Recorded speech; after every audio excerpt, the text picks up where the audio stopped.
أعوذ بالله من الشيطان الرجيم بسم الله الرحمن الرحيم يا أيها الذين آمنوا كتب عليكم القصاص في القتلى الحر بالحر والعبد بالعبد والأنثى بالأنثى فمن عفي له من أخيه شيء فاتباع بالمعروف وأداء إليه بإحسان ذلك تخفيف من ربكم ورحمة فمن اعتدى بعد ذلك فله عذاب أليم ولكم في القصاص حياة يا أولي الألباب لعلكم تتقون كتب عليكم إذا حضر أحدكم الموت إن ترك خيرا الوصية للوالدين والأقربين بالمعروف حقا على المتقين فمن بدله بعدما سمعه فإنما إثمه على الذين يبدلونه إن الله سميع عليم فمن خاف من موص جنفا أو إثما فأصلح بينهم فلا إثم عليه إن الله غفور رحيم يا أيها الذين آمنوا كتب عليكم الصيام كما كتب على الذين من قبلكم لعلكم تتقون أياما معدودات فمن كان منكم مريضا أو على سفر فعدة من أيام أخر وعلى الذين يطيقونه فدية طعام مسكين فمن تطوع خيرا فهو خير له وأن تصوموا خير لكم إن كنتم تعلمون صدق الله العظيم اے لوگوں جو ایمان لائے ہو تمہارے لیے قتل کے مقدموں میں قصاص کا حکم لکھ دیا گیا ہے آزاد آدمی نے قتل کیا ہو تو اس آزاد ہی سے بدلہ لیا جائے غلام قاتل ہو تو وہ غلام ہی قتل کیا جائے اور عورت اس جرم کی مرتکب ہو تو اس عورت ہی سے قصاص لیا جائے ہاں اگر کسی قاتل کے ساتھ اس کا بھائی کچھ نرمی کرنے کے لیے تیار ہو تو معروف طریقے کے مطابق خون بہا کا تصفیہ ہونا چاہیے اور قاتل کو لازم ہے کہ راستی کے ساتھ خون بہا ادا کرے یہ تمہارے رب کی طرف سے تخفیف اور رحمت ہے اس پر بھی جو زیادتی کرے اس کے لیے دردناک سزا ہے عقل و خرد رکھنے والوں تمہارے لیے قصاص میں زندگی ہے امید ہے تم اس قانون کی خلاف ورزی سے پرہیز کرو گے تم پر فرض کیا گیا ہے کہ جب تم میں سے کسی کی موت کا وقت آئے تو وہ اپنے پیچھے مال چھوڑ رہا ہو تو والدین اور رشتہ داروں کے لیے معروف طریقے سے وصیت کرے یہ حق ہے متقی لوگوں پر پھر جنہوں نے وصیت سنی اور بعد میں اسے بدل ڈالا تو اس کا گناہ ان بدلنے والوں پر ہوگا اللہ سب کچھ سنتا اور جانتا ہے البتہ جس کو یہ اندیشہ ہو کہ وصیت کرنے والے نے نادانستہ یا قصداً حق تلفی کی ہے اور پھر معاملے سے تعلق رکھنے والوں کے درمیان وہ اصلاح کرے تو اس کا کچھ گناہ نہیں اللہ بخشنے والا اور رحم فرمانے والا ہے اے لوگوں جو ایمان لائے ہو تم پر روزے فرض کر دیے گئے جس طرح تم سے پہلے انبیاء کے پیرووں پر فرض کیے گئے تھے اس سے توقع ہے کہ تم میں تقوی کی صفت پیدا ہوگی چند مقررہ دنوں کے روزے ہیں اگر تم میں سے کوئی بیمار ہو یا سفر پر ہو تو دوسرے دنوں میں اتنی ہی تعداد پوری کر لے اور جو لوگ روزہ رکھنے کی قدرت رکھتے ہوں پھر نہ رکھیں تو وہ فدیہ دیں ایک روزے کا فدیہ ایک مسکین کو کھانا کھلانا ہے اور جو اپنی خوشی سے کچھ زیادہ بھلائی کرے تو یہ اسی کے لیے بہتر ہے لیکن اگر تم سمجھو تو تمہارے حق میں اچھا یہی ہے کہ روزے رکھو۔ رمضان وہ مہینہ ہے جس میں قرآن نازل کیا گیا، جو انسانوں کے لیے سراسر ہدایت ہے اور ایسی واضح تعلیمات پر مشتمل ہے جو راہ راست دکھانے والی اور حق و باطل کا فرق کھول کر رکھ دینے والی ہیں۔ لہذا اب سے جو شخص اس مہینے کو پائے اس کو لازم ہے کہ اس مہینے کے پورے روزے رکھے، اور جو کوئی مریض ہو یا سفر پر ہو تو وہ دوسرے دنوں میں روزوں کی تعداد پوری کرے۔ اللہ تمہارے ساتھ نرمی کرنا چاہتا ہے، سختی نہیں کرنا چاہتا، اس لیے یہ طریقہ تمہیں بتایا جا رہا ہے تاکہ تم روزوں کی تعداد پوری کر سکو۔ جس ہدایت سے اللہ نے تمہیں سرفراز کیا ہے اس پر اللہ کی کبریائی کا اظہار و اعتراف کرو اور شکر گزار بنو۔ اور اے نبی، میرے بندے اگر تم سے میرے متعلق پوچھیں تو انہیں بتا دو کہ میں ان سے قریب ہی ہوں، اور پکارنے والا جب مجھے پکارتا ہے میں اس کی پکار سنتا اور جواب دیتا ہوں۔ لہٰذا انہیں چاہیے کہ میری دعوت پر لبیک کہیں اور مجھ پر ایمان لائیں۔ یہ بات تم انہیں سنا دو، شاید کہ وہ راہ راست پا لیں۔ آگے بھی اعوذ باللہ من الشیطان الرجیم، بسم اللہ الرحمن الرحیم۔ آج جو آیات جن پر ہم نے بات کرنی ہے اس میں 3 احکامات آ جاتے ہیں۔ ایک تو قصاص کے حوالے سے ہے، اور دوسری وصیت کے بارے میں، اور تیسری روزے کے حوالے سے ہے۔ جس طرح پچھلی آیت ہم نے آیت البر پڑھی ہے تو اس میں تو یہ تھا کہ نیکی کا تصور کیا ہے، نیکی کا جامع تصور کیا ہے۔ اب یہ ہے کہ اس کے نیکی کے مقابلے میں جو گناہ ہے اس کے حوالے سے بات ہو رہی ہے۔ تو یا ایھا الذین آمنوا، اے وہ لوگو جو ایمان لائے ہو، کتبہ فرض کیا گیا ہے، علیکم تم پر، قصاص القتل، اس کی ترجمہ کیا گیا کہ ایمان والو تم پر مقتولوں کا قصاص لینا فرض کیا گیا ہے۔ تو قصاص کا جو لفظی مطلب ہے تدبر القرآن میں ہے کہ یہ اس کا مطلب ہے قصاص جو ہے قصص سے ہے، اور اس کا معنی ہے کسی کے پیچھے آنا، کسی کے نقش قدم پر چلنا، اور اسی سے قصہ کا جو لفظ ہے یہ بھی اسی سے آتا ہے کہ اس میں بھی ہم قدم بہ قدم حالات کا تعاقب کرتے ہیں۔ تو اسی طرح قصاص میں قاتل کا کھوج لگایا جاتا ہے، اس کا تعاقب کیا جاتا ہے، اور وہ سزا جس میں مجرم کے ساتھ وہی معاملہ کیا جائے جس کا وہ مرتکب ہوا۔ ایک اور تفسیر میں اس میں ہے کہ اس کا مطلب مماثلت اور مساوات ہے، کہ انسان کے ساتھ وہی کیا جائے اور جو اس نے دوسرے کے ساتھ کیا۔ تو یہ دونوں مطلب اس کے ہو سکتے ہیں۔ تو بنیادی جو تصور اس کے اندر یہی کیا گیا کہ جو جاہلیت کے دور کے جو طور طریقے تھے اس حوالے سے، تو ان کا جو ہے ان کی تردید کی گئی، اور اس کے بدلے میں جو ہے کہ یہ جو آگے بات آ رہی ہے کہ اگر آزاد کے بدلے آزاد، الحر بالحر، آزاد کے بدلے آزاد، غلام کے بدلے غلام، والحبد بالحبد، اور والانثى بالانثى، عورت کے بدلے میں عورت۔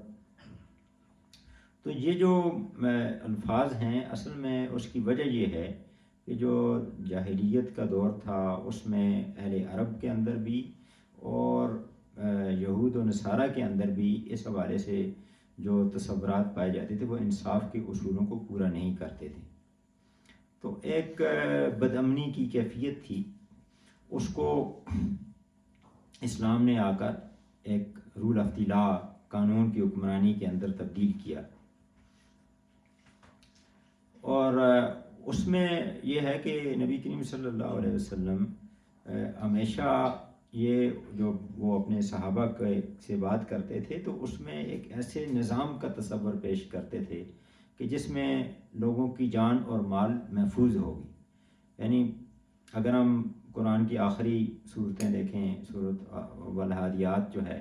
اس میں ایک وہاں کے جو عرب معاشرے میں جو ایک بدامنی کی کیفیت ہے اس میں اس کی عکاسی کی گئی ہے. اور اس معاشرے میں جو قافلے تھے وہ بھی سفر جب کرتے تھے بڑے بڑے قافلے، تو ان کو بھی خطرہ ہوتا تھا کہ ہم لٹ جائیں گے، اور وہ اپنے ساتھ محافظوں کا بڑا دستہ رکھتے تھے، لیکن پھر بھی ان کو جو لوٹنے والے ہوتے تھے وہ بعض اوقات کو اس سے بڑا جتھا تیار کر کے ان کو لوٹ لیتے تھے.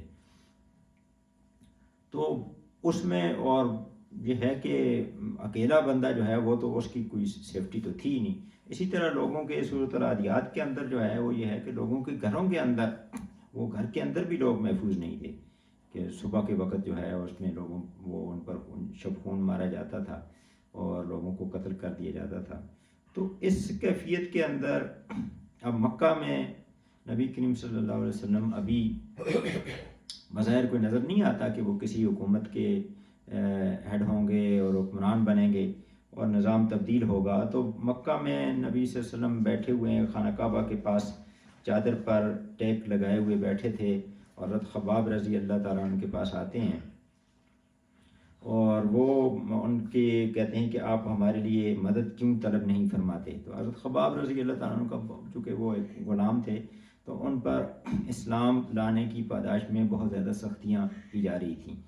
اور حتیٰ کہ کہا جاتا ہے کہ ان کو انگاروں پر لٹا دیا جاتا تھا اور وہ انگاریں ان کی چربی سے بجھتے تھے. تو اس طرح کے ان کی پیٹھ پر بڑے بڑے گڑھے پڑے ہوئے تھے بعد زخموں کے. تو وہ آ کے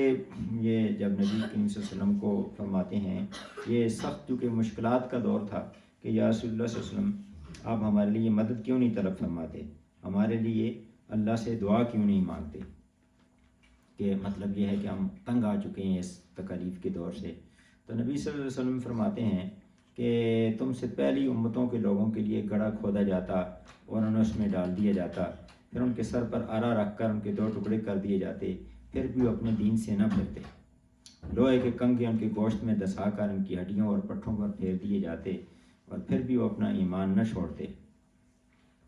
تو مطلب یہ ہے کہ اپنے ایک ساتھی کو یہ ایک طرح سے تسلی دی جا رہی ہے کہ آپ مشکلات سے گھبرا رہے ہیں، تو اس سے پہلے اگر آپ کو انگاروں پر لٹایا جاتا ہے اور آپ پر یہ مشکلات ہیں، تو اس سے پہلے جو لوگ تھے اسلام کے راستے میں، اللہ کے راستے پر چلنے میں، ان پر اس سے بھی زیادہ سخت تکلیف آئیں، کہ یعنی کہ ان کا گوشت ہڈیوں سے جدا کر دیا جاتا، ان کے سر پر آرا رکھ کر ان کو 2 ٹکڑے کر دیے جاتے، تو پھر بھی وہ ایمان نہیں چھوڑتے. تو ایک تو یہ پہلے واضح کر دیا گیا کہ جو راستہ ہے یہ آزمائش کا راستہ ہے، اس کے اندر آزمائشیں آئیں گی. اور پھر نبی کریم صلی اللہ علیہ وسلم ایک منظر پیش کرتے ہیں، ایک مستقبل کی پیشن گوئی بھی کرتے ہیں، اور اپنی منزل جو ہے وہ بھی واضح کرتے ہیں کہ یہ جو دعوت میں دے رہا ہوں، تو اس دعوت کا مقصود یہ ہے کہ ایک انصاف والا نظام جو ہے وہ ہم نے لانا ہے، ایک ایسا انصاف والا نظام کہ جس کے اندر لوگوں کی جان اور مال محفوظ ہوگی. تو فرماتے ہیں کہ یہ اللہ کی قسم یہ امر یعنی اسلام بھی کمال کو پہنچے گا، اور ایک زمانہ آئے گا کہ ایک سوار مقام صنعا سے خضر موت تک سفر کرے گا، لیکن بریکٹ میں ہے کہ لیکن راستوں کے پرامن ہونے کی وجہ سے اسے اللہ کے سوا اور کسی کا ڈر نہیں ہوگا. تو یہ کیفیت جو ہے نبی کریم صلی اللہ علیہ وسلم اپنے ایک صحابی کے سامنے واضح کرتے ہیں کہ جس وقت بظاہر کوئی آثار نظر نہیں آتے کہ کوئی غلبہ دین کے، لیکن اس وقت بھی اپنی منزل جو ہے اپنے ساتھی کے ذہن میں واضح کرتے ہیں کہ ہمارا مقصود یہ ہے کہ ایک ایسا نظام قائم کریں کہ جس کے اندر قانون کی حکمرانی ہو اور جس میں لوگوں کی جان اور مال محفوظ ہو. اسی طرح مدینہ میں پھر جب پہنچے، وہاں پر عدی ابن حاتم رضی اللہ تعالیٰ عنہ سے ایک مکالمہ بھی ہے حدیث کی کتابوں میں، کہ جس میں نبی صلی اللہ علیہ وسلم ان سے فرماتے ہیں کہ نبی صلی اللہ علیہ وسلم اور عدی ابن حاتم پاس بیٹھے ہوئے ہیں، اور کچھ لوگ آتے ہیں، کوئی وہ فاقہ کی غربت کی شکایت کرتے ہیں، اور کچھ جو ہے وہ امن و امان کے حوالے سے شکایت کرتے ہیں. تو نبی صلی اللہ علیہ وسلم فرماتے ہیں کہ عدی تم نے ہیرا دیکھا؟ ہیرا ایک جگہ ہے بہت دور. تو فرمایا عدی ابن حاتم نے کہا کہ یا رسول اللہ صلی اللہ علیہ وسلم میں نے دیکھا تو نہیں ہے، سنا ہے، تو فرمایا کہ عورت وہاں سے چلے گی اور خانہ کعبہ تک طواف کرے گی اور اسے کسی کا ڈر نہیں ہوگا. تو یہ یعنی اس سے بھی ایک بڑی اس زیادہ جو ہے وہ سیکورٹی، امن و امان کی کیفیت کا منظر نبی صلی اللہ علیہ وسلم کھینچ رہے ہیں. کہ پہلے میں تو یہ تھا کہ وہ ایسے دور میں جب قافلے بھی لوٹ لیے جاتے تھے اور لوگ اپنے گھروں میں بھی محفوظ نہیں تھے، تو اس میں ایک مرد کا ذکر کیا گیا کہ ایک اکیلا مرد سفر کرے گا سنہا سے قدر موت تک اور اسے کسی کا ڈر نہیں ہوگا. اور دوسرے میں ایک عورت کا تذکرہ کیا گیا، یعنی اس سے بھی زیادہ ایک ایکسٹریم سیکورٹی کی اور امن و امان کی کیفیت کہ جس میں وہ اتنا لمبا سفر کرے گی اور اسے کسی کا ڈر نہیں ہوگا. تو یہ جو نبی صلی اللہ علیہ وسلم کے جو الفاظ ہیں وہ واضح کرتے ہیں کہ اسلام کا بنیادی مقصود یہ ہے کہ اسے ایسی حکومت بنائی جائے جہاں قانون کی حکمرانی ہو. اور نبی صلی اللہ علیہ وسلم نے اس پر پھر عمل کر کے دکھایا، ایک ریاست قائم کر کے دکھائی. اب اور پھر جب ریاست قائم ہوئی تو اس میں نبی صلی اللہ علیہ وسلم نے پھر یہ ہے کہ یہ نہیں کیا کہ امیر اور غریب کے لیے قانون مختلف ہو، بلکہ ایک عورت جب وہ چوری کرتی ہے، اس کا نام بھی فاطمہ ہے، اور کچھ لوگ اس کی سفارش لے کے آتے ہیں کہ اس کو چھوڑ دیا جائے کیونکہ وہ ایک امیر گھر کی عورت تھی. تو نبی صلی اللہ علیہ وسلم نے بڑا تاریخی جملہ فرمایا کہ اگر میری بیٹی فاطمہ بھی چوری کرتی تو اس کو بھی سزا میں اس کو بھی یہی دیتا جو اس کو دے رہا ہوں. تو اس لیے یہ بات واضح ہوتی ہے اس کی یہ جو آیت ہے کہ تم پر قصاص فرض کیا گیا ہے. تو قصاص فرض اگر ہے تو وہ قصاص کس طرح اس پر عمل ہوگا، ظاہر ہے اس کے لیے پھر اسلامی حکومت بنانا لازمی بن جاتا ہے. یعنی جس طرح ایسے ہی ہے کہ جس طرح ہمیں کہا جاتا ہے کہ نماز فرض ہے تو نماز کے لیے پھر لازمی ہے کہ وضو کریں، تو وضو کریں گے تو نماز ہوگی. اسی طرح یہ جو حکم ہے اس حکم پر عمل اسی صورت میں ہو سکتا ہے کہ ہم ایک اسلامی نظام قائم کریں جس میں قانون کی حکمرانی ہو اور قانون سب کے لیے یکساں ہو، انصاف ہو. تب ہی یہ ہے کہ یہ امن و امان کی کیفیت جو ہے وہ ہمیں حاصل ہو سکتی ہے. تو اس کے لیے اس سے اسلامی حکومت کے قیام کی جد و جہد جو ہے اس کا فرض ہونا ثابت ہوتا ہے. تو اب اس کے حوالے سے یہ تھا کہ جاہلیت کے جو دور تھا اس میں ابن کثیر نے تو لکھا ہے کہ شان نزول اس کی یہ ہے اس آیت کی کہ جاہلیت کے زمانے میں بنو قریظہ اور بنو نذیر جو تھے ان کے درمیان جنگ ہو گئی. جنگ ہوئی تو بنو نذیر جو ہے وہ غالب ہو گئے. اب یہ دستور یہ ہو گیا کہ جو نظری کسی قرضی کو قتل کرتا اگر تو بدلے میں اسے قتل نہیں کیا جاتا تھا بلکہ 100 وسق کھجور دیت میں لی جاتی تھی. اور اگر قرضی جو ہے کسی نظری کو مار ڈالے تو قصاص میں اسے قتل کیا جاتا تھا، اور اگر دیت بھی ہوتی تو اس سے دگنا دیت یعنی 200 وسق کھجور جو ہے اس کے لیے لی جاتی تھی. تو اس آیت کے ذریعے جاہلیت کی یہ رسم مٹا دی گئی کہ جو قتل کرے گا اسی جو قاتل ہے اسی سے بدلہ لیا جائے گا، کسی دوسرے سے نہیں لیا جائے گا. اور اسی طرح اس میں یہ بھی ہے کہ حضرت ابن عباس رضی اللہ تعالیٰ عنہ سے روایت کرتے ہیں کہ یہ جو لوگ ہیں یہ مرد کو عورت کے بدلے میں قتل نہیں کرتے تھے. اور اسی طرح یہ ہے کہ کچھ دیگر جو ہے وہ افراد نے بھی کہا کہ اس کے اندر یہ تھا کہ تفسیر عثمانی کے اندر ہے کہ ان کے اندر یہ تھا کہ اگر کوئی شریف النسب یعنی بڑے خاندان کا بندہ جو ہے وہ اس کا کوئی غلام قتل ہو جاتا تو اس کے بدلے میں جو دوسری جو کمتر ذات کے لوگ کے آزاد کو قتل کیا جاتا. اور اسی طرح کوئی عورت جو قتل ہوتی تو عورت کے بجائے مرد کو قتل کرتے، یا آزاد کے بدلے میں 2 غلاموں کو قتل کرنے کا یہ بھی رواج تھا کہ ایک آزاد اگر ایک قوم کا جو ہے وہ آزاد فرد جو ہے وہ قتل ہو گیا تو اس کے بدلے میں 2 غلام قتل کیے جاتے تھے. تو یعنی کہ یہ تھا کہ اس کے اندر جو وہاں پر اس قبائلی معاشرے میں یہ نہیں تھا کہ جو قاتل ہے اسی سے بدلہ لیا جائے، بلکہ یہ ہے کہ اس میں بہت سارے دیگر افراد جو بے گناہ ہوتے تھے ان کو قتل کر دیا جاتا تھا. تو اس چیز کو اس آیت کے ذریعے رد کیا گیا. یا ایسے بھی ہوتا تھا کہ اگر ایک قبیلے کا کوئی ایک فرد قتل ہو گیا تو وہ اپنے مقتول کو جتنا سمجھتے تھے کہ اس کا خون اتنا زیادہ قیمتی ہے تو اتنے ہی افراد بعض اوقات 20 اس کی جگہ قتل کرتے، بعض اوقات 100 افراد قتل کرتے. اور اسی طرح کسی کوئی معزز فرد جو ہے کسی چھوٹے آدمی کے ہاتھوں اگر مارا جاتا ہے تو اصلی قاتل کے قتل کو وہ کافی نہیں سمجھتے تھے، بلکہ ان کی خواہش ہوتی تھی کہ قاتل کے قبیلے کا بھی کوئی ویسا ہی معزز آدمی مارا جائے، یعنی وہ آدمی نہیں بلکہ اس کی جگہ جو قاتل ہے اس کے قبیلے کے کسی بڑے آدمی کو قتل کر دیا جائے یا کئی آدمی مارے جائیں۔ اور اسی طرح یہ ہے کہ اگر کوئی کمزور آدمی مارا جاتا اور قاتل کوئی معزز کوئی بڑا فرد ہوتا تو کوئی قصاص نہیں ہوتا تھا۔ تو یہ کیفیت اس وقت ہوتی تھی، اور آج کے دور کے اندر بھی اگر دیکھا جائے تو یہ جو طاقتور قومیں ہیں وہ یہی کام کرتی ہیں کہ یعنی اگر فرد جو ہے، بس ہمارے ہاں 2010 میں امریکہ کا ایک شہری ریمنڈ ڈیوس اس نے قتل کیے، دن دہاڑے قتل کیے، لاہور میں دو شہری مار ڈالے اور اس کو وہ چھڑا کے لے گئے، اور اس پر کوئی بھی اس کو سزا نہیں ہوئی وہاں پر۔ اس نے بعد میں ایک کتاب بھی لکھی دی کنٹریکٹر کے نام سے، اور اس نے کہا کہ جی ہم ان کو لے گئے ہیں اور پوری اس نے سب نے ہمارے ساتھ تعاون کیا ہے، عدالت نے بھی تعاون کیا اس میں۔ صرف وہ کہتے ہیں کہ مجھے ایک آدمی سے ڈر لگتا تھا، اور وہ سید منور حسن جو تھے جماعت اسلامی کے، کہ ان سے ڈر لگتا تھا کہ ان کو نہیں خریدا جا سکتا تھا، باقی ہم نے سب کو خرید لیا، اور وہ ہمارا کام بڑا آسان ہو گیا۔ جو وکیل تھا اس کو بھی اٹھا لیا گیا، اس کو بھی بند کر دیا گیا، اور جو مقتولین کے جو ورثاء تھے ان کو بھی بند کر دیا گیا، ان کے گھروں کو تالے لگا کے کسی جگہ جمع کر لیا گیا، ان کو کہا گیا کہ آپ بس پیسے دیں اور بس اس کو معاف کریں، تو اس سے پھر عدالت سے فیصلہ کروا کے اس کو یہاں سے لے گئے۔ اسی طرح کئی دفعہ یہ افغانستان کے اندر بھی یہ ہوا کہ کئی جو قتل ہوئے تو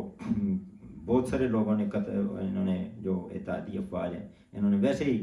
شغل کے طور پر قتل کیے، کئی تفریح کے طور پر قتل کیے، ان کو کوئی سزا نہیں ہوئی۔ تو یہ کیفیت آج کے دور کی بھی ہے کہ اسی طرح کی ہے کہ اگر یہ ہے کہ کمزور قوم ہے، مسلمانوں کا جو خون ہے وہ اس کی کوئی اہمیت نہیں ہوتی، لیکن جو ہے ان طاقتور قوموں کا کوئی فرد جو ہے جب قتل ہو جاتا ہے تو وہ اس کے بدلے میں بہت اس پوری قوم سے انتقام لیتے ہیں۔ تو یہ جو صورت ہے اس کو یہاں پر رد کیا گیا کہ آزاد کے بدلے میں آزاد ہوگا، اور اگر غلام نے قتل کیا ہے تو غلام کو قتل کیا جائے گا، اور عورت نے قتل کیا ہے تو عورت جو ہے وہ قتل ہوگی۔ لیکن اب یہ ہے کہ اس میں یہ بھی ہے کہ جو تصور یہ تھا اس وقت کہ یہود کے اندر یہ تھا کہ قتل اگر ہوگا تو اس کے بدلے میں قتل ہی ہوگا، اور اسی طرح نصارہ کے اندر یہ بات تھی کہ اگر قتل ہے تو اس کو معاف کر دیا جائے، یعنی اس سے بدلہ نہ لیا جائے۔ تو دونوں کے اندر ایک بالکل ان دو انتہاؤں کے درمیان دو تھے۔ تو اسلام نے اب یہ کیا کہ قصاص بھی ساتھ کیا، اور ساتھ اس کے ایک معافی کی صورت بھی رکھ دی کہ اگر یہ ہے کہ فمن عفی عن لہ من اخیہ، اگر یہ ہے کہ اس کا بھائی جو ہے اس کو معاف کر دے۔ بھائی کا لفظ سید مودودی لکھتے ہیں کہ بھائی کا لفظ استعمال کیا گیا ہے، یعنی کہ یہ ہے کہ اس کے جو مقتول کے ورثاء جو ہیں اس کو معاف کرتے ہیں اور اس سے دیت لینے پر تیار ہو جاتے ہیں، تو اس لیے اس کے لیے لفظ بھائی استعمال کیا گیا کہ اگرچہ تمہاری دشمنی تو اس کے ساتھ ہے لیکن ہے تو تمہارا مسلمان بھائی۔ اور اگر یہ ہے کہ خطاکار بھائی کے مقابلے میں انتقام کے غصے کو پی جاؤ کہ یہ تمہارے انسانیت کے شان یہی ہے، تو اگر وہ تمہارے ساتھ یہ ہے کہ کچھ وہ معافی والا معاملہ کرتا ہے تو پھر جو ہے معروف طریقے سے جو ہے وہ اس کو ادا کیا جائے، دیت ادا کی جائے۔ معروف کا لفظ جو ہے وہ اس معنی میں استعمال ہوا کہ جس سے بالعموم انسان واقف ہوں، اور جس کی تعریف کی گئی کہ جس کے متعلق ہر وہ شخص جس کا کوئی ذاتی مفاد اس معاملے سے وابستہ نہ ہو وہ کہہ اٹھے کہ بے شک یہی حق و انصاف یہی ہے، تو اس کو ایک کامن لا کا نام دیا جا سکتا ہے۔ تو معروف طریقے سے اس کو راضی کر دیا جائے، احسان کے ساتھ احسان کیا جائے، بہتر انداز میں اس کی ادائیگی کی جائے۔ اور یہ ہے کہ پھر کہا گیا کہ یہ تمہارے رب کی طرف سے تخفیف اور رحمت ہے، اور اس کے بعد بھی جو سرکشی کرے اسے دردناک عذاب ہوگا، یعنی اس کے بعد جو ظلم و زیادتی کرے تو پھر اسے دردناک عذاب ہوگا۔ یعنی کہ یہ جو معافی ہے تو اس کو مثبت معنوں میں لیا جائے اور اس سے فائدہ اٹھایا جائے، اور اس کے بعد اگر کوئی زیادتی کرتا ہے، زیادتی کرنے کی بہت ساری صورتیں ہو سکتی ہیں کہ مثلا یہ ہے کہ وہ اس وقت تو خون بہا لے لیتا ہے، دیت لے لیتا ہے، اور پھر بعد میں انتقام کی کوشش کرتا ہے، پھر اس کو قتل بھی کرنے کی کوشش کرتا ہے، یہ ہو سکتا ہے۔ یا اسی طرح یہ ہے کہ جو قاتل ہے، جب اس کو کہا جائے کہ آپ نے دیت دینی ہے اور معاف کر دیا جائے، مقدمہ واپس لے لیں اس سے، تو اس کے بعد وہ خون بہا ادا کرنے میں ٹال مٹول کرے، یہ بھی اس کے اندر ہو سکتا ہے۔ تو اس کو کہا گیا کہ مقتول کے وارث نے جو احسان اس کے ساتھ کیا ہے، اس کا بدلہ احسان فراموشی نہیں ہونا چاہیے۔ اسی طرح ایک صورت یہ بھی ہو سکتی ہے کہ معاشرے کے اندر یہ ہوتا ہے کہ قاتل جو ہے وہ فوری طور پر اسے خطرہ ہوتا ہے کہ اگر ابھی میں نے راضینامہ نہ کیا تو یہ ہے کہ مجھے یہ مار ڈالیں گے، یا یہ ہے کہ میرے خلاف مقدمہ ہوگا، اس میں سزا ہوگی۔ تو وہ کہتے ہیں کہ جی ٹھیک ہے، ہم اس وقت آپ سے راضینامہ کرتے ہیں اور جان بچا لیں اس وقت، اور پھر بعد میں ہم ان سے پھر دوبارہ نپٹ لیں گے۔ تو یہ بھی ہو سکتا ہے کہ اس کے بعد پھر مزید ان کے نقصان پہنچانے کی کوشش کریں گے۔ اور اسی طرح مقتول کے ورثاء پھر یا وہ بھی یہ کر سکتے ہیں کہ اس وقت تو ہم جو ہے دیت لے لیتے ہیں، بعد میں اس کو مار بھی دیں گے ہم۔ تو یہ جو ہے اس کے بارے میں کہا گیا کہ فمن اہتدی بعد ذلک، جو اس کے بعد بھی زیادتی کرے تو پھر یہ ہے کہ اس کے لیے دردناک عذاب ہے۔ پھر آخرت میں تو ظاہر ہے اس نے آنا ہی ہے، وہاں پر اس کے لیے دردناک عذاب ہوگا۔ اب اس میں ایک سوال یہ بھی اٹھایا گیا کہ یہ جو کتب علیکم، اس کا مخاطب کون ہے؟ یعنی یہ تو کہا گیا کہ ٹھیک ہے آزاد کے بدلے آزاد کو قتل کیا جائے، لیکن کرے گا کون؟ تو یہ ہے کہ یہ بات تو واضح ہو گئی کہ اس میں مقتول کے ورثاء اس میں فیصلہ کر سکتے ہیں کہ قاتل کو قتل کیا جائے، اسے دیت لی جائے، یا بالکل اس کو معاف کر دیا جائے۔ لیکن اس کا مخاطب جو ہے وہ پورا معاشرہ ہے، کہ اس پورے معاشرے نے اس کو یقینی بنانا ہے کہ قاتل سے اس کا بدلہ لیا جائے، اس کا قصاص لیا جائے۔ تو اسی لیے جس طرح پہلے یہ بات ہوئی کہ پورے معاشرے کی ذمہ داری ہے کہ وہ ایسا نظام بنائے جس کے اندر انصاف ہو، جس کے اندر قانون کی حکمرانی ہو۔ تو اس لیے یہ ہے کہ سارے معاشرے نے کی یہ ذمہ داری بنتی ہے۔ اور پھر یہ حکومت کی خاص طور پر ذمہ داری بنتی ہے کہ جہاں پر اسلامی حکومت قائم ہو تو یہ حکومت کی ذمہ داری بنتی ہے کہ وہ اس کو انشور کرائے۔ یعنی ایسا نہیں ہو سکتا کہ ایک فرد کا قتل ہوا ہے اور وہ خود جا کے دوسرے اس کو قتل کر دے، اس کی اجازت نہیں ہے، بلکہ یہ کام حکومت کے ذریعے ہی ہوگا۔ اور خاص طور پر یہ اس حالت میں بھی ہے کہ ضروری ہے حکومت کو اس میں منع کرنا، ذمہ دار بنانا کہ کوئی ایسا شخص بھی قتل ہو سکتا ہے جس کو کوئی والی وارث نہ ہو، یا یہ بھی ہو سکتا ہے کہ ورثاء تو ہوں لیکن کسی وجہ سے وہ قصاص میں دلچسپی نہ لیں، یا یہ بھی ہو سکتا ہے کہ ان کی ہمدردی مقتول کے ساتھ ہونے کے بجائے قاتل کے ساتھ ہو جائے، کئی دفعہ ایسے ہو سکتا ہے۔ تو اس لیے اس کا مخاطب جو ہے اصل میں حکومت ہی ہے، اور معاشرہ، اور اس کے بعد حکومت ہے۔ اور پھر یہ ہے کہ اس کی تحقیقات کے لیے جو وسائل چاہیے وہ بھی ایک فرد کے اس کے اختیار میں نہیں ہو سکتے۔ تو اس لیے اختیار تو ورثاء کا ہے کہ اس میں ان کو اس کو معاف کر سکتے ہیں، یا اس سے دیت لے سکتے ہیں، یا اس سے وہ بدلہ لے سکتے ہیں، لیکن یہ اس کا نفاذ جو ہے وہ حکومت کے ذریعے ہوگا۔ اور پھر یہ کہا گیا کہ وَلَكُمْ فِي الْقِصَاصِ حَیَاتٌ، کہ یا اولی الالباب، اے عقل مندو تمہارے لیے قصاص کے اندر زندگی ہے، لَعَلَّكُمْ تَتَّقُونَ، تاکہ تمہارے اندر تقوی پیدا ہو جائے، تاکہ تم بچو۔ تو اس میں اب بظاہر تو ایک فرد یہ کہتا ہے کہ یہ قصاص کے اندر زندگی کیسی ہے، کہ قصاص تو موت کا نام ہے، کہ ایک بندے نے قتل کیا تو اس کے بدلے میں ایک دوسرا بندہ قتل کیا جا رہا ہے۔ تو اصل میں یہ ہے کہ یہ پورے معاشرے کی زندگی ہے۔ آج کل بھی بہت سارے ملکوں کے اندر یہ مہم چل رہی ہے کہ وہاں پر یہ ہے کہ پھانسی کی سزا، قتل کی سزا نہ ہو، اور کئی جگہوں پر ہے۔ خود یہ پاکستان میں یہ میں نے اس میں گروپ میں شیئر بھی کیا تھا کہ یہ کل کی اخبار کے اندر یہ خبر آئی کہ گزشتہ کوئی 4 سالوں میں یہ کوئی قتل کی بدلے میں پھانسی کی سزا عملاً تقریباً معطل ہے۔ اور وہ لوگ جو ہے وہ یہ آپ کا اگر اس میں قرآن کلاس میں دیکھیں تو اس میں نے کل کی اخبار شیئر کی تھی کہ اس کے جو فگرز ہیں کہ سال 2022 میں ملک بھر میں کسی مجرم کو پھانسی نہیں دی گئی، اور خیبر پختونخوا کی عدالتوں نے 100 سے زائد افراد کو پھانسی کی سزائیں سنائی تھیں. یعنی پورے سال میں 100 سے زائد افراد کو اس سال 2022 میں پھانسی کی سزائیں تو سنائی ہیں عدالت نے، لیکن کسی کو بھی پھانسی نہیں ہوئی ہے. اور اس میں آگے جو فگرز ہیں وہ یہ دیے جا رہے ہیں کہ یہ سزائے موت پانے والے قیدیوں کی تعداد 450 سے تجاوز کر چکی ہے صرف اس صوبے میں، اور جس میں پھانسی پانے والی خواتین قیدی بھی شامل ہیں.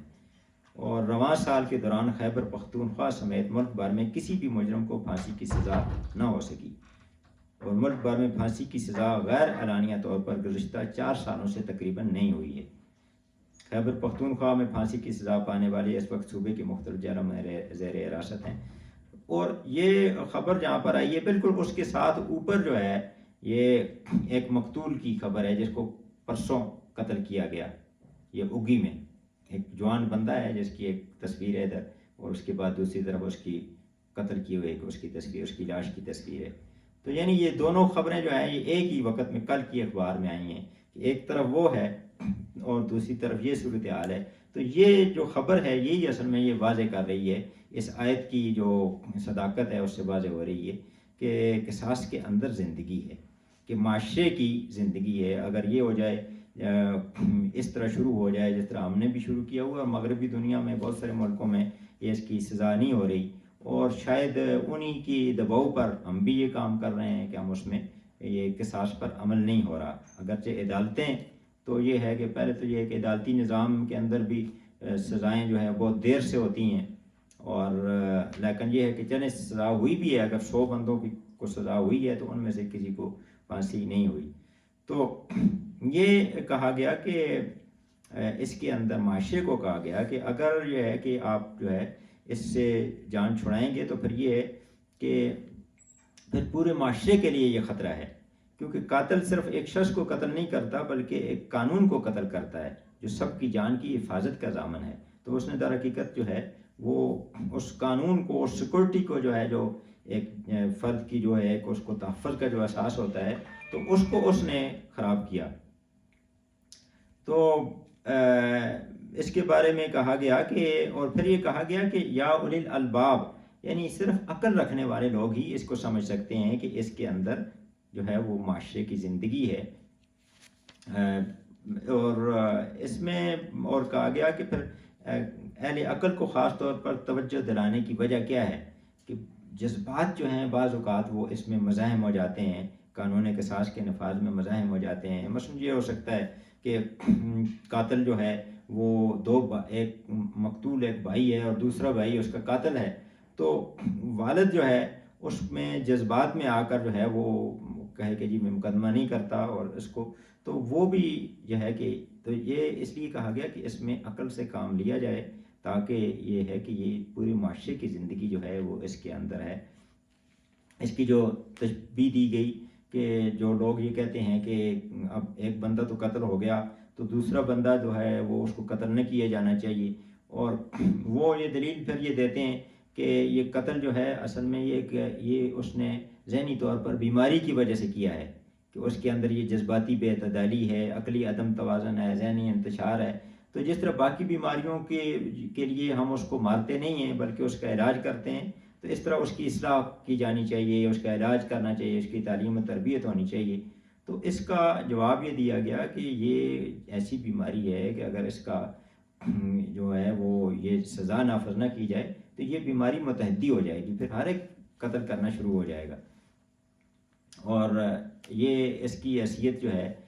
ایک فرد کے قتل سے پورا جو ہے وہ پورا معاشرے کے اندر احساس تحفظ پیدا ہو جائے گا. تو یہ ہے کہ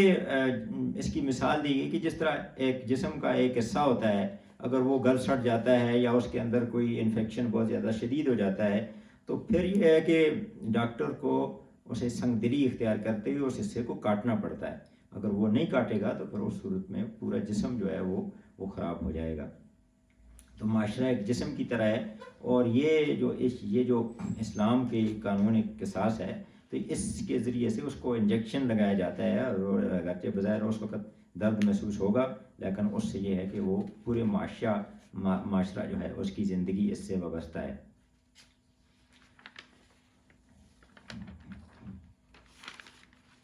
اور اس کے بعد پھر دوسرا حصہ آ جاتا ہے، یہ وصیت کے حوالے سے ہے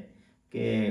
تم پر فرض کیا گیا ہے کہ تم میں سے کسی کی موت کا وقت آ جائے تو اپنے پیچھے مال بھی چھوڑ رہا ہو۔ یعنی دو باتیں ہیں اس میں، کہ ایک تو یہ ہے کہ اس کی موت کا وقت اس کو نظر آ جائے کہ قریب ہے، اور دوسرا یہ ہے کہ اس کے پاس کوئی مال بھی ہو جس کو وہ چھوڑ رہا ہو، تو وہ اپنے والدین اور رشتہ داروں کے لیے معروف طریقے سے وصیت کرے۔ یہ حق ہے متقی لوگوں پر۔ تو یہ پہلے تو یہ کہا گیا کہ یہ آیت کا پچھلی آیت کے ساتھ تعلق یہ بنتا ہے کہ پچھلی آیت تو حرمت جان کے حوالے سے ہے، اور یہ حرمت مال کے بارے میں احکامات اس میں آ رہے ہیں۔ تو یہ حکم جس وقت نافذ ہوا اس وقت وراثت کی تقسیم کا کوئی قانون ابھی مقرر نہیں ہوا تھا، یعنی جو آگے سورۃ نساء کے اندر ہے جس میں تمام ورثاء کی حصے مقرر ہوئے ہیں، تو اس وقت تک یہ حکم نہیں آیا تھا۔ اور اس وقت یہ تھا کہ ہر شخص پر یہ لازم کیا گیا کہ وہ اپنے وارثوں کے حصے بذریعہ وصیت مقرر کر دے، تاکہ اس کے مرنے کے بعد جو خاندان میں کوئی جھگڑے اور نہ ہو، کسی اقدار کی یک تلفی نہ ہو۔ تو اس کے بعد جب یہ میراث کے مکمل احکامات آ گئے سورۃ نساء میں، تو اس کے بعد پھر اس حکم کے اندر تھوڑی سی تبدیلی ہوئی ہے کہ اب کوئی شخص کسی وارث کے حق میں وصیت نہیں کر سکتا، کیونکہ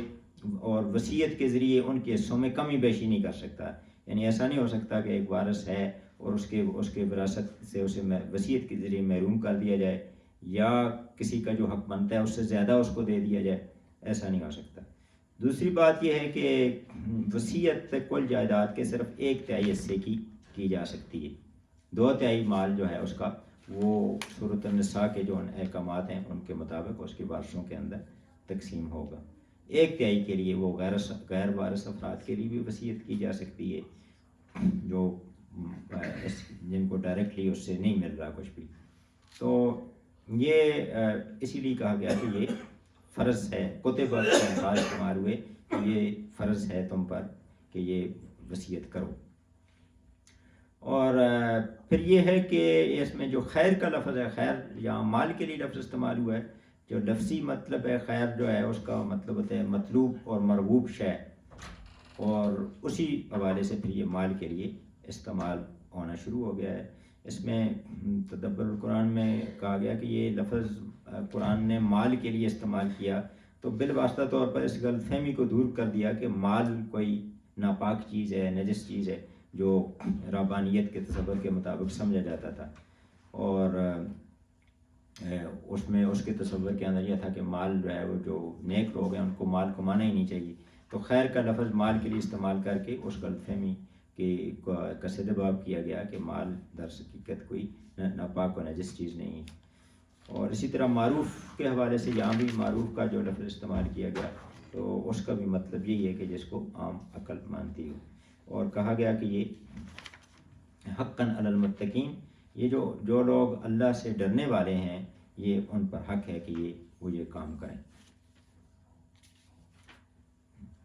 اب آگے وصیت کے حوالے سے کہ یہ ہے کہ فمن بدلہ بعد ما سمعہ، یعنی وصیت یہ ہے کہ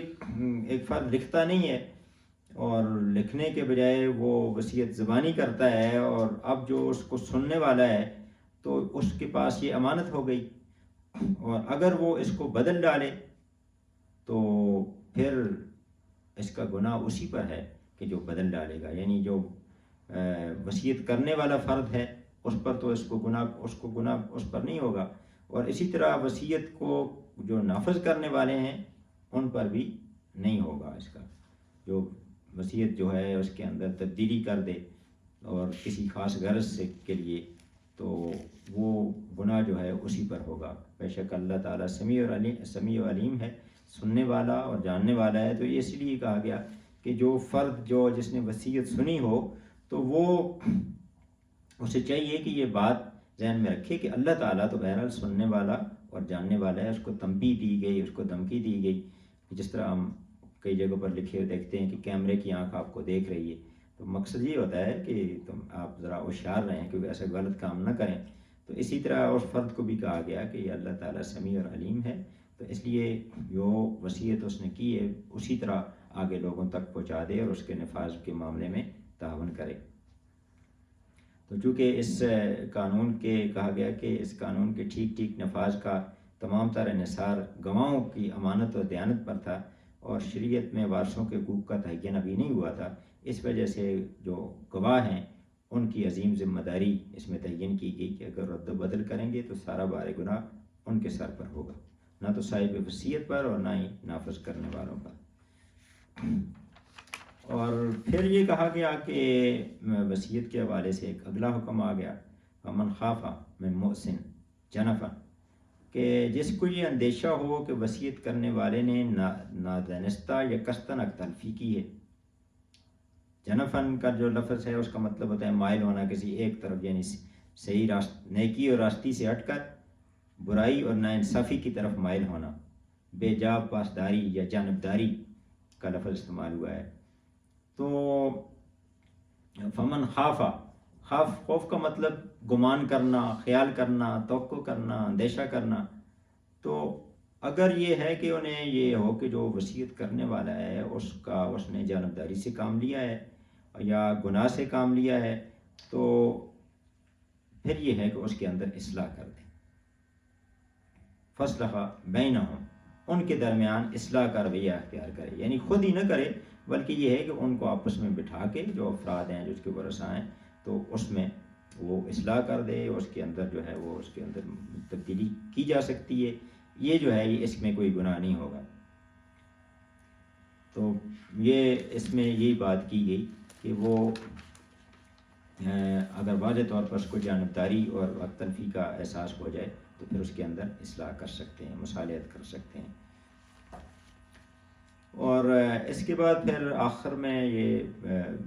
احکامات روزے کے حوالے سے آ گئے ہیں. اس پر رمضان میں تو بات گفتگو اس کے حوالے سے ہوئی تھی کہ یا ایھا الذین آمنوا کتب علیکم الصیام کما کتب علی الذین من قبلکم لعلکم تتقون. یہ مشہور آیت ہے جو ہم میں سے ہر ایک کو یاد ہے تقریباً،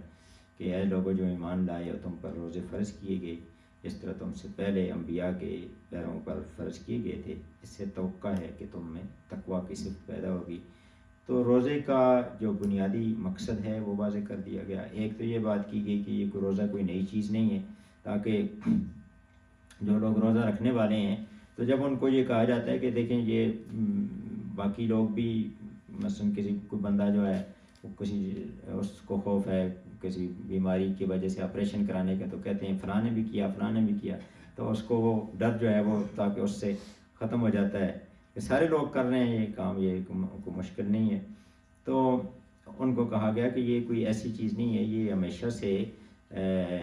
نفس کو پر قابو پانے کے حوالے سے جو جتنی بھی قومیں ہیں ان پر یہ فرض کیے گئے ہیں اور تم پر بھی فرض کیے گئے ہیں. تو یہ جو ہے یہ تربیت کے لیے ضروری ہے. اور دوسری بات پھر یہ کی گئی کہ اس میں کہ جو مقصد ہے اس کا وہ بھی بیان ہو گیا کہ اس کا جو بنیادی مقصد ہے وہ ہے کہ تاکہ تقویٰ کی صفت پیدا ہو جائے. تو اس پر یہ ہے کہ یہ جو کتاب نے کہا تھا کہ دینیات اگر لائیں تو اس کے اندر یہ تفصیلاً اس میں بات بیان ہوئی ہے کہ روزے کا بنیادی مقصد کیا ہے. تو یہی کہا گیا کہ یہ ایک تربیت ہے کہ اس ایک مہینے کے اندر کچھ جائز چیزیں جو عام دنوں کے اندر جائز بھی ہوتی ہیں ان کو بھی ممنوع کر دیا جاتا ہے، اور انسان کے اندر یہ احساس اس سے پیدا ہوتا ہے کہ اللہ تعالیٰ دیکھ رہا ہے اور اللہ کی نافرمانی نہیں کرنی چاہیے. یعنی ایک فرد جو ہے وہ کسی اکیلے کمرے میں بیٹھا ہوتا ہے اور اس کو بھوک بھی لگی ہوتی ہے اور پیاس بھی لگی ہوتی ہے، اور وہ اس کو دوسرا کوئی فرد نہیں دیکھ رہا ہوتا، صرف اللہ دیکھ رہا ہوتا ہے، اور وہ اللہ کے ڈر سے نہ کھاتا ہے اور نہ پیتا ہے. تو یہ جو احساس ہے یا در حقیقت یہی تقویٰ ہے. تقویٰ کی جو مشہور تعریف کی گئی وہ حضرت عمر رضی اللہ تعالیٰ عنہ اور حضرت ابی بن کعب رضی اللہ تعالیٰ عنہ کے درمیان جو مکالمہ ہے کہ جس میں حضرت عمر رضی اللہ عنہ سے پوچھا کہ تقویٰ کسے کہتے ہیں، تو حضرت ابی بن کعب رضی اللہ عنہ نے فرمایا کہ آپ کبھی ایسے راستے سے گزرے ہیں کہ جس کانٹے دار جھاڑیاں ہوں اس کے ارد گرد اور وہ تنگ راستہ ہو، تو انہوں نے فرمایا کہ ہاں میں گزرا ہوں. تو پوچھا کہ کیسے گزرتے ہیں؟ تو فرمایا کہ میں احتیاط کے ساتھ گزرتا ہوں اپنے دامن کو بچاتے ہوئے. تو حضرت ابی ابن کعب رضی اللہ عنہ نے فرمایا کہ یہی تقویٰ ہے کہ ہر وقت اس احساس کے ساتھ زندگی گزارنا کہ کوئی ہم گناہوں میں مبتلا نہ ہو جائیں، ایسے کاموں میں مبتلا نہ ہو جائیں جو اللہ کو ناپسند ہیں. تو یہ در حقیقت تقویٰ ہے. تو اصل میں یہ ایک مہینے کے جو روزے ہیں یا ویسے نفلی روزے بھی ہیں، تو ان کا مقصود یہی ہے کہ ہمارا نفس جو ہے وہ قابو میں آ جائے اور وہ اللہ کی اطاعت پر کاربند ہو جائے، اور ہر اس کام سے بچنے کی کوشش کریں کہ جو اللہ کو ناپسند ہے. اس کو جاننے کی کوشش بھی کریں. ظاہر ہے کہ اس میں یہ بھی مفہوم نکلتا ہے کہ ایک فرد کو پتہ ہی نہیں ہوگا کہ اللہ کو ناپسند کیا کام ہے اور اللہ کو پسند کیا کام ہے، نبی کریم صلی اللہ علیہ وسلم نے کس بات کو پسند فرمایا ہے اور کس سے منع فرمایا ہے. تو ظاہر ہے کہ وہ بچ نہیں سکتا ان کاموں سے، اور ان کاموں کو اختیار نہیں کر سکتا جو مطلوب ہیں، اور ان سے بچ نہیں سکتا جو مطلوب نہیں ہیں. تو اس لیے اس سے یہ بھی بات نکلتی ہے کہ اسے مسلسل علم بھی حاصل کرنا چاہیے. تو بنیادی جو مقصد ہے وہ اس کا یہی بیان کیا گیا کہ اس سے ہمارے اندر تقویٰ پیدا ہوگا. تو یہ ابتدا میں کہتے ہیں کہ یہ ابتدائی حکم ہے، اور اس وقت یہ روزے فرض یعنی باقاعدہ طور پر فرض نہیں ہوتے. سن 2 ہجری میں رمضان کے روزوں کا حکم آیا ہے. تو آگے جو ہے اس میں پھر یہ بات کی گئی کہ ایام معدودات، یہ چند جو ہے وہ گنے چنے افراد ہیں، دن ہیں اور ایام ہیں. تو ان کے اندر آپ نے یہ پابندی کرنی ہے، لیکن اس کا فائدہ بہت ہے. البتہ یہ ہے کہ جو مریض ہو یا سفر پہ ہو تو وہ بعد میں اس کی گنتی پوری کر لے. اور وَعَلَى الَّذِينَ يُطِيقُونَهُ فِدْيَةٌ طَعَامُ مِسْكِين، جو طاقت رکھتے ہوں تو وہ فدیہ دیں ایک مسکین کو کھانا کھلانے کی. اب اس میں اختلاف ہے. زیادہ تر مفسرین کا تو یہی خیال ہے کہ یہ اس کا مطلب یہی ہے کہ یہ چونکہ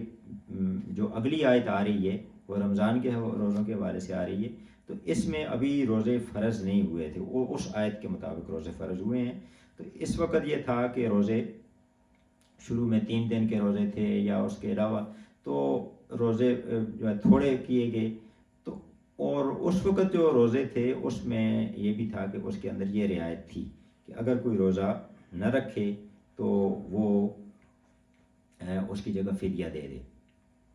تو اس کا مطلب یہ ہے کہ وَعَلَى الَّذِينَ يُطِيقُونَهُ کا مطلب یہ بنتا ہے کہ جو روزہ رکھنے کی طاقت رکھتا ہو اور پھر بھی وہ روزہ نہ رکھے. یعنی اوپر تو ہے نا مریض اور مسافر کی بات ہے، وہ تو وہ تو مریض ہے یا سفر میں ہے، تو اس کے لیے تو رعایت اور ہے. اور یہ اس فرد کے لیے ہے کہ جو جس کے ساتھ یہ کوئی مسئلہ نہ ہو، کوئی مریض بھی نہ ہو اور سفر میں بھی نہ ہو، تو وہ بھی اگر روزہ نہ رکھے تو وہ ایک مسکین کو کھانا کھلائے. ایک تو یہ ہے. لیکن اب اس میں یہ ہے کہ تدبر القرآن میں حضرت امین حسن اصلاحی صاحب نے ایک مختلف موقف اختیار کیا ہے. باقی سارے مفسرین جتنے میں نے پڑھے ہیں، تفسیر عثمانی ہے اور معرف القرآن ہے اور اشرف علی تھانوی صاحب کی ہے، سید مودودی کی ہے، وہ سب یہی بات کرتے ہیں، اس سے یہی مطلب لیتے ہیں جو ابھی بیان ہوا ہے. وہ اس کا مختلف مطلب لیتے ہیں. وہ کہتے ہیں کہ جو لوگ ایک مسکین کو کھانا کھلا سکیں، یطیقونہ کا لفظ وہ کہتے ہیں کہ اس کا مطلب یہ روزہ رکھنے کی طاقت نہیں ہے بلکہ ایک مسکین کو کھانا کھلانے کی طاقت ہے. تو ان پر ایک روزے کا بدلہ ایک مسکین کا کھانا ہے، تو وہ اس کو اس سے جوڑتے ہیں. لیکن اکثریت جو مفسرین ہیں وہ یہی کہتے ہیں کہ اس کا مطلب یہی ہے کہ اس وقت یہ رعایت موجود تھی اور بعد میں اگلی آیت کے ذریعے یہ رعایت ختم ہو گئی ہے کہ جو لوگ ایک مسکین کو کھانا کھلا سکتے ہیں تو ان کے لیے بطور فدیہ ایک مسکین کو کھانا کھلا دینا ہے، اور یہ مطلب لیا گیا ہے. اور جو فمن تطوع خیرا فهو خیر له، اور جو زیادہ کچھ کرنا چاہے، زیادہ نیکی کرنا چاہے، یعنی اگر وہ ایک مسکین کو اس پر فرض ہے تو 2 کو کھلائے، 3 کو کھلائے تو اس کے لیے بہتر ہے. وہ وَإِن تَصُومُوا،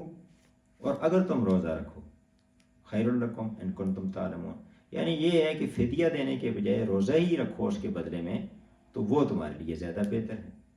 تو یہ اس میں بات کی گئی. تو اب آگے یہ ہے کہ مسافر کے حوالے سے بھی ہے، اس میں احکامات ہیں اور اس میں مریض کے لیے بھی ہیں، تو وہ اس میں تفصیلی بات مزید بھی ہو سکتی ہے، پہلے بھی ہم نے اس پر کی ہے۔ اللہ تعالیٰ ہمیں